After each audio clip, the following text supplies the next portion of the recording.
저는 이제 수학을 가르치고 있는 이상훈 강사입니다.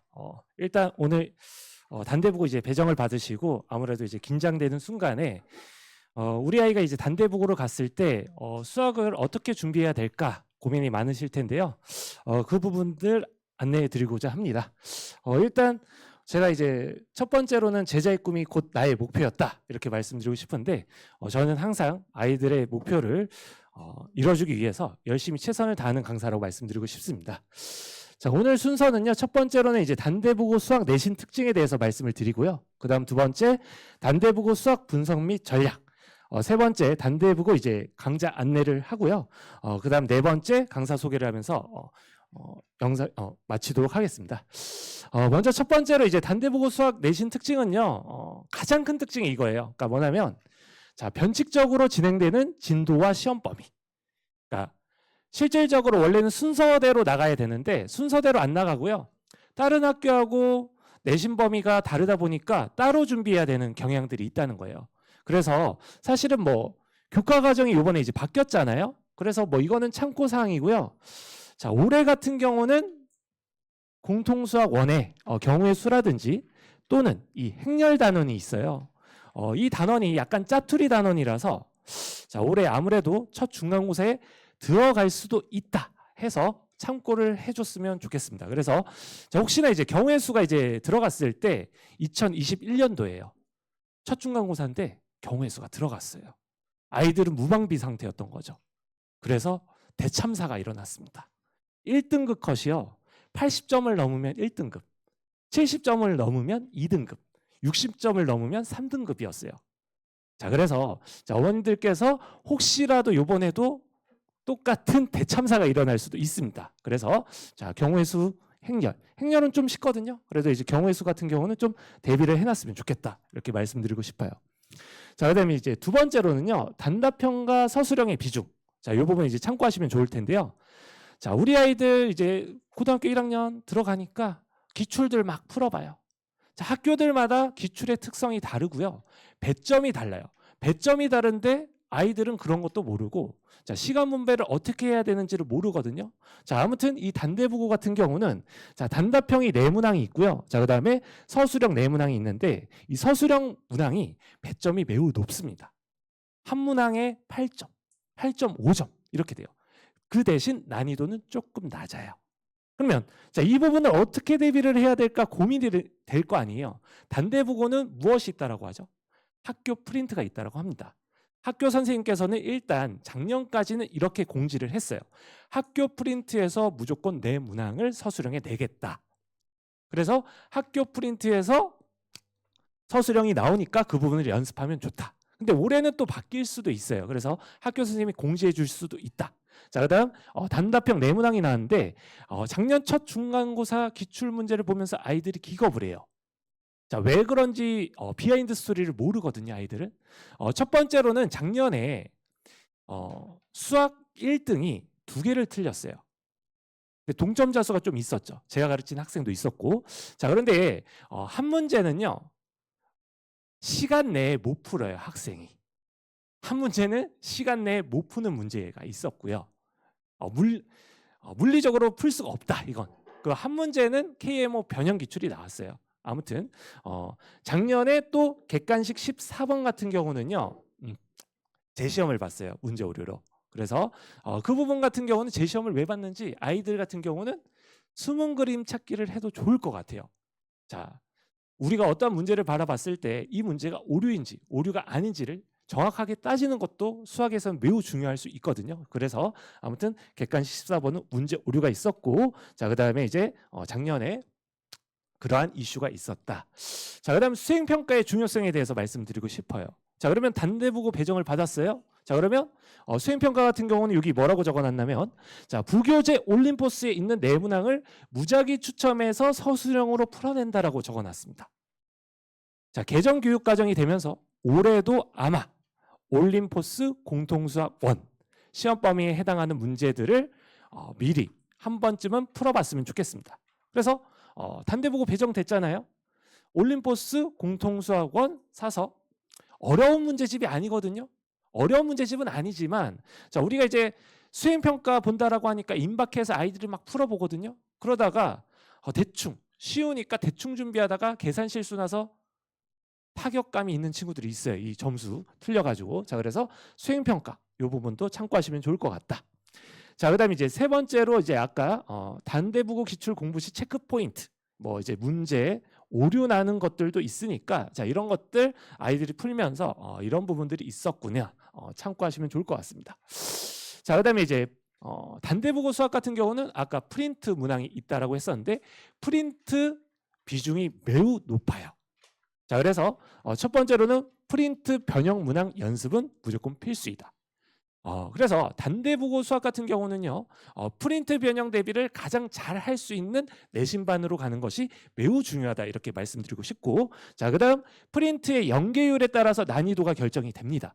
그러니까 뭐냐면, 자, 프린트의 연계율이 높다 보니까 아이들이 프린트 위주로 공부를 많이 하는데 프린트 외적인 문제들도 있을 거 아니에요. 그러니까 그 문항들, 또 그 외부 문항들을 잘 대비해 주는 게 중요한데 그 외부 문항들의 출처가 어떻게 되는지는 또 뒤에서 다시 또 설명을 드릴 건데요. 자, 여기 이제 참고사항으로 뭐 담당 선생님에 따라서 스타일이 바뀌고요. 자, 그다음 비연계 잘해야 된다 이렇게 적어놨습니다.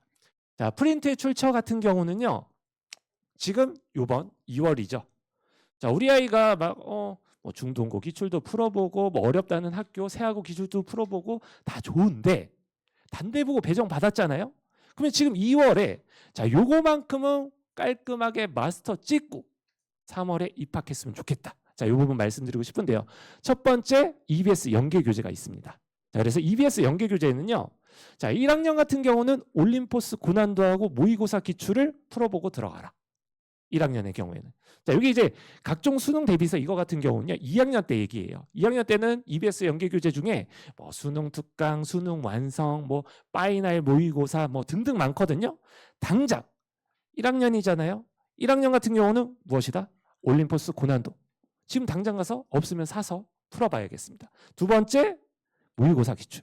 자, 이 모의고사 기출 같은 경우는 자, 시중 문제집에 없는 문항들도 있거든요. 자, 이런 문항들 같은 경우는 학원 선생님의 도움을 받아서 꼼꼼히 빠짐없이 풀어봤으면 좋겠습니다. 자, 그다음 기출의 출처에 대해서 이제 말씀을 드리면요. 자, 교과서. 자, 교과서 되게 무시하거든요. 교과서 나옵니다. 무조건. 자, 그다음 두 번째 프린트 변형 문항. 세 번째 모의고사 변형. 자, 요 세 가지만 해도 몇 % 이상이냐? 85% 이상입니다. 자, 그렇기 때문에 이것만 잘해도 상위 등급 진입이 수월한데요. 자, 이거 대비를 못해요, 생각보다. 중학교 때 이미 경험해봤을 거라고 느껴집니다. 맨날 항상 하는 얘기들이 있잖아요. 학원 선생님께서. 아, 이거 풀어봤던 건데 틀렸다고. 연습했던 건데 틀렸다고. 자, 그런 미스가 나지 않도록 고등학교 입시 같은 경우는 서열 경쟁이잖아요. 그렇기 때문에 정확하게 하는 게 중요하겠습니다. 자, 그다음 외부 문항. 자, 외부 문항 같은 경우는요, 학교 선생님 창작 신유형. 자, 그다음에 이제 프린트 모의고사 변형. 자, 그다음에 시중 문제집을 변형한 문항들도 있어요. 작년 같은 경우는 블랙라벨 스텝 3에 있는 문항을 조금 인용했습니다. 그래서 또 블랙라벨 스텝 3를 인용을 했으니까 어머님들이 이제 뭐냐면 2019년도에는 531 프로젝트, 그리고 또 531을 다 사요. 단대부고면. 또 2020년도에는 TOT, 또 TOT를 다 사요. 단대부고는 531 TOT가 중요해 하는데 안 나와요. 또 그냥 참고 하시라는 겁니다. 외부 문항은. 자, 그다음에 이제 1등급 변별력 문항의 패턴하고 특징에 대해서 말씀을 드릴 건데 첫 번째로는 자, 뭐 저의 수업 같은 경우는 이제 이러한 사실은 이제 학원에 이제 도움을 받을 수 있는 공식으로 한 줄 풀이가 가능한 문제들도 나온다. 자, 그다음에 이제 두 번째로는 선생님에 따라서 스타일이 바뀌는데요. 수학 2 과정에 나왔던 기출 문항을 수원 과정으로 풀 수 있게 각색해서 내시기도 한다. 자, 그래서 단대부고 역대 기출이었는데 16년도 기출이 21년도에 나왔습니다. 자, 고등학교 1학년 과정으로 풀 수 있게 이렇게 변형해서 내시기도 하고요. 자, 그다음에 이제 모의고사 문항들이 있을 텐데 모의고사 문항을요, 그냥 이 문항 하나만 이렇게 싹 변형하는 게 아니라 두 개의 문항을요, 자, 두 개의 문항을 같이 결합해서 변형해서 내시기도 해요. 단대국어 같은 경우는. 자, 이러한 연습들도 필요하다는 거 이제 말씀드리고 싶고요. 자, 그래서 뭐 이러한 모의고사 변형. 자, 그다음에 이제 시중 문제집에서 인용한 경우들도 있습니다. 자, 그래서 자, 그러면 또 2022년도에 메가스터디 엔제가 나왔어요. 자, 그러면 2023년도에 나왔을까요? 안 나왔습니다. 자, 그래서 그냥 참고하시라는 겁니다. 자, 이런 것들은. 자, 그다음에 이제 뭐 모의고사 두 문항을 결합해서 냈다. 자, 그다음 모의고사 두 문항을 결합해서 냈다. 자, 요 같은 경우는 또 이제 자, EBS 수능 교재에 있는 문항인데 또 출제한 적도 있으십니다. 고등학교 1학년 과정으로 이제 풀 수 있기 때문에 출제한 적도 있고요. 자, 그래서 작년 기출 같은 경우는 사실 매번 설명회를 가다 보면 작년 기출에 대해서만 얘기를 하거든요. 작년 기출이 중요한 게 아니라 패턴과 흐름이 중요하다는 거예요. 작년에 했던 행동을 똑같이 그 다음에 하지 않는다는 거예요. 왜냐하면 너무 뻔하잖아요. 자, 그렇기 때문에 참고하시라고 이렇게 말씀드려 놓고요. 자, 아까 이제 교과서 비율을 정확하게 보시면 되겠습니다. 연계, 모의고사 변형이 있죠. 외부 문항이 있죠. 자, 그래서 자, 이러한 그리고 KMO 문항이 등장했었어요. 자, 그래서 이런 부분 참고하시면 좋을 것 같고요. 자, 또 이제 학생들 중에 또 이런 친구들이 있어요. 또 KMO 문항 보면 자, 여기 이제 어떻게 풀어야 될까? 제가 봤을 때는 올해 또 나올 가능성이 없지만 혹시라도 이제 풀이가 간략하게 궁금한 친구들을 위해서 자, 이렇게 풀면 된다. 정수근 관련 문제가 되겠습니다. 자, 그다음에 이제 요 문항 같은 경우는요. 사실 시간 내에 풀 수 없었던 문제예요. 그러니까 출제 의도와는 다르게 실제로 계산을 해봤더니 너무 오래 걸리는 거예요. 그래서 사실 여기다 이제 또 혹시라도 궁금한 친구들을 위해서 약간 대학 수학에서 나오는 오일러 항등식을 이용하면 자, 그나마 한 10분 내로 풀 수 있는 논리 전개를 여기다 잠깐 적어놨습니다. 자, 그래서 복소수에 관련된 문제인데 자, 24분의 5파이 주기를 갖는 복소수가 되어서 그 주기성을 따져가지고 보를 따지면 풀 수 있게 되겠습니다. 아무래도 의미 없는 내용인 것 같습니다. 참고만 하라는 겁니다. 자, 그래서 저의 이제 내신 수학반에 대해서 안내해 드리고자 하는데요. 먼저 이제 첫 번째로는 3월 7일 금요일 날 개강할 예정이고요. 저의 내신반 같은 경우는 월요일, 금요일 이렇게 진행을 하고 있습니다. 일단은 저의 수업에서 가장 또 돋보이는 부분은 프린트 변형과 모의고사 변형. 자, 그다음에 이 외부 문항 대비를 잘해준다는 것이 되겠습니다. 그러니까 아이들이 아무래도 이제 바쁘다 보니까 짧은 시간에 최대의 효율을 낼 수 있는 수업이다 보니 저희 수업을 많이 찾는 것 같습니다. 그래서 자, 저 단대부고 수학 내신반 이렇게 진행이 될 예정이고요.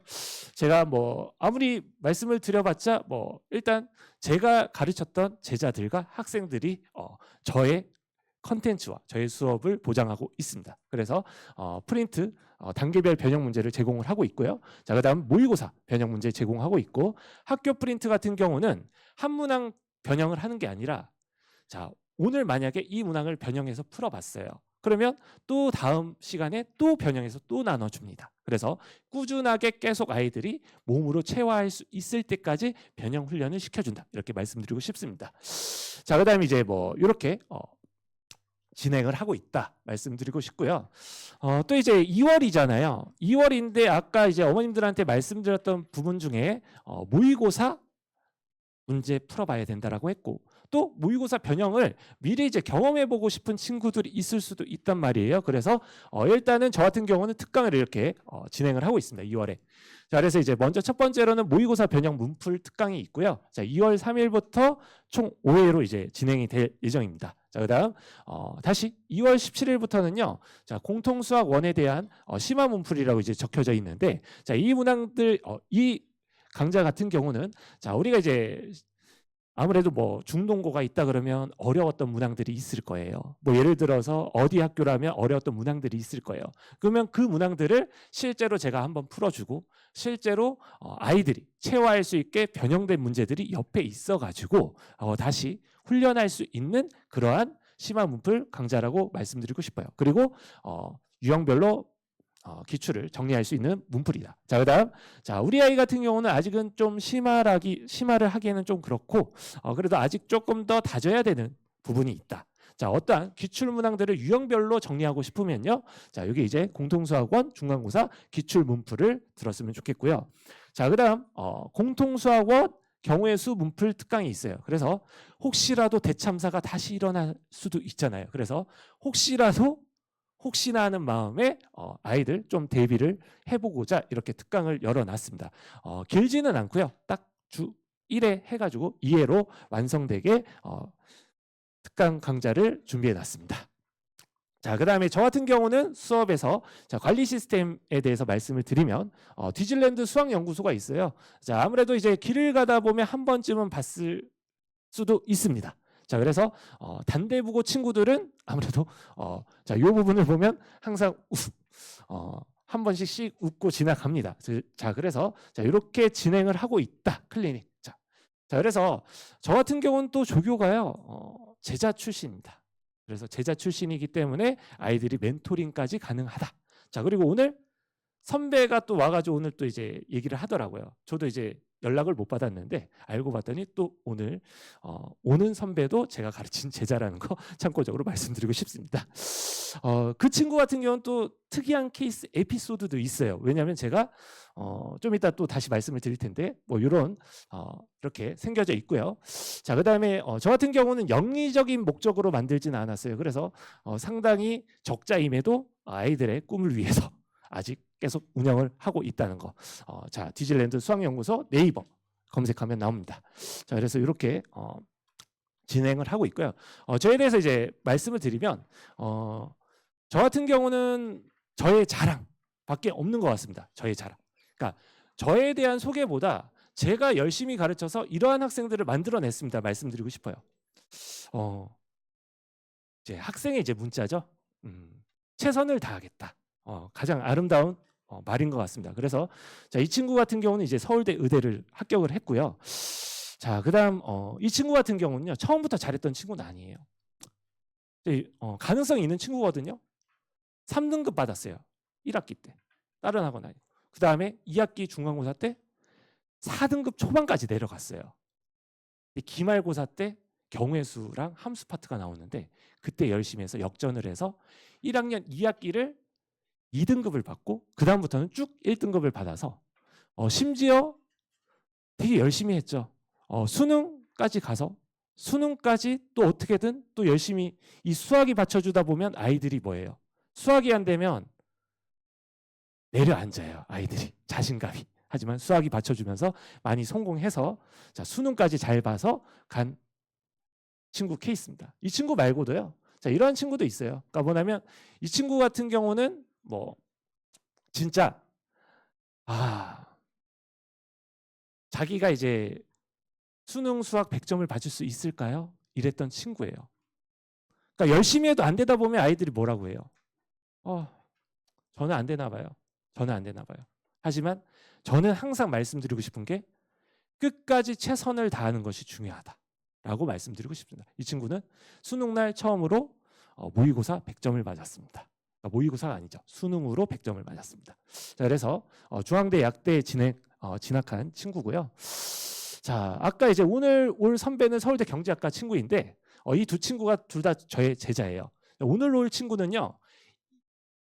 두 친구가 둘 다 서울대 경제학과를 썼는데 하나의 제자는 떨어졌고요. 수시 당일날. 하나의 제자는 붙었어요. 그러니까 오늘 친구는요. 수시날 붙은 친구가 오는 거고 떨어진 친구 같은 경우는 다시 정시로 가서 직윤으로 합격한 친구가 있습니다. 자, 그래서 뭐 참고적으로 저의 제자들이 있고요. 제가 이렇게 이제 열심히 말씀을 드리지만 저는 항상 학생의 꿈이 가장 중요하다고 생각을 해요. 수학이 안 돼서 문과 선택하지 마라. 저는 학생들한테 너의 꿈을 꼭 이뤘으면 좋겠다. 이렇게 얘기를 하거든요. 오늘 이 설명에 주절주절 많이 말씀을 드렸는데요. 수학에 대해서 핵심 포인트 딱 3가지만 기억하고 넘어갔으면 좋겠습니다. 첫 번째, 학교 프린트 중요하다. 그러면 학교 프린트를 변형해서 훈련하는 게 중요하다는 거예요. 두 번째, 모의고사 변형, 모의고사 훈련 기출 중요하다. 그다음 세 번째, 우리 아이들 뻔히 세하고 기출 특이한 문제들 안 나와요. 지금 심화반에서 엄청 열심히 하고 골머리 쌓으면서 나오지도 않는 문제들 막 풀면서 짧은 시간에 최대 효율을 냈으면 좋겠다라고 말씀드렸잖아요. 그러면 이번 2월 올림포스 고난도, 그 다음 모의고사 기출문제집, 시중문제집에서 마더텅 또는 자이스토리 이런 거 사서 풀었으면 좋겠습니다. 저는 강사 이상훈이었고요. 참 유익한 시간 되었으면 좋겠습니다. 감사합니다.